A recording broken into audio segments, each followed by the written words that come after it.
Kalau saudara beribadah, engkau sampai di gereja, itu tubuh. Engkau menyanyi dengan mulut, lidah, bibir, itu tubuh. Engkau mengangkat tangan, itu tubuh.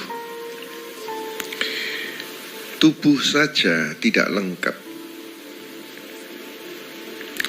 Karena firman Tuhan berkata, memuji menyembah dalam ma'aroh dan kebenaran.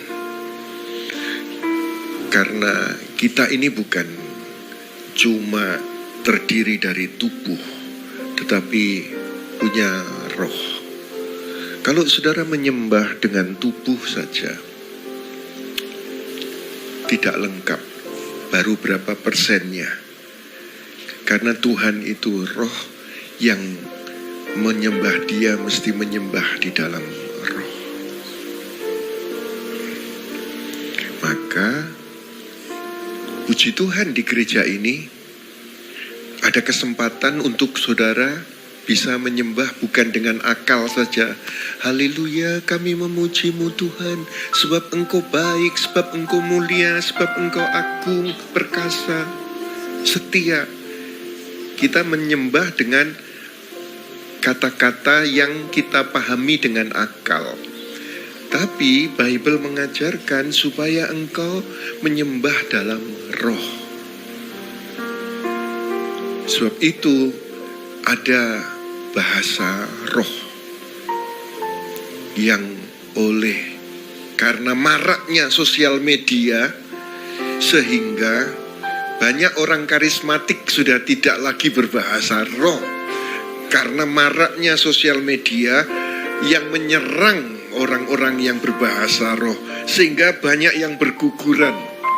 Tapi puji Tuhan di gereja ini kita paham bahwa bahasa roh itu bukan hanya yang diterjemahkan. Oh, kalau bahasa roh harus ada yang menafsirkan, kalau enggak diem. Oke, itu ada. Yang kedua, bahasa roh yang langsung diketahui oleh bangsa lain. Oke, itu ada bahasa roh yang seperti itu. Yang ini 1 Korintus pasal 12 ayat 10 atau ayat 11. Yang ini Kisah Para Rasul pasal 2. Tetapi ada bahasa roh yang ini 1 Korintus 14 ayat 2. Yaitu bahasa roh yang adalah bahasa rahasia, yang tidak perlu diterjemahkan atau ditafsirkan, karena bahasa rahasia, bahasa roh yang bukan untuk dimengerti oleh sesama jemaat, tetapi bahasa roh yang adalah bahasa kepada Tuhan. Dan pemimpin pujian, worship leader, para pastor di sini, ayo kita menyembah di dalam roh, berkata-kata di dalam roh. Masih ada. Dan hidupilah itu saudara. Karena Bible mengajarkan menyembah di dalam roh dan kebenaran. Semua pejamkan mata.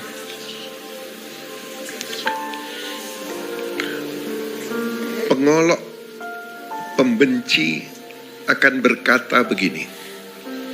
Kalau itu bahasa roh, bahasa rahasia, kenapa bahasanya mirip satu dengan yang lain? Pembenci, pengolok berkata, itu pasti palsu. Yang kedua, kalau itu bahasa roh, bahasa rahasia, kenapa orang yang tidak tahu menahu tentang Roh Kudus bisa menirukan dengan suara yang nada yang sama? Berarti itu palsu. Tapi saya mau sampaikan kepada saudara,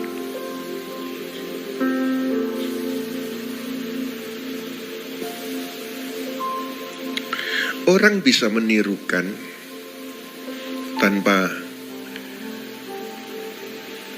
kepenuhan Roh Kudus, tetapi tidak ada makna. Tetapi engkau yang yakin di dalam dirimu ada Roh Kudus, di mulutmu ada kata-kata, dan engkau mengucapkan bahasa roh itu, bahkan mungkin dalam penyembahan, karena engkau melakukannya dengan iman, maka hasilnya akan beda dengan si A yang cuma tiru-tiru. Sebagai pembenci, pengolok, pembuli, beda dengan engkau yang percaya Roh Kudus dalammu, percaya di mulutmu ada kata-kata, dan engkau mengucapkan yang kau tidak mengerti tapi kau imani. Hasilnya beda sekali.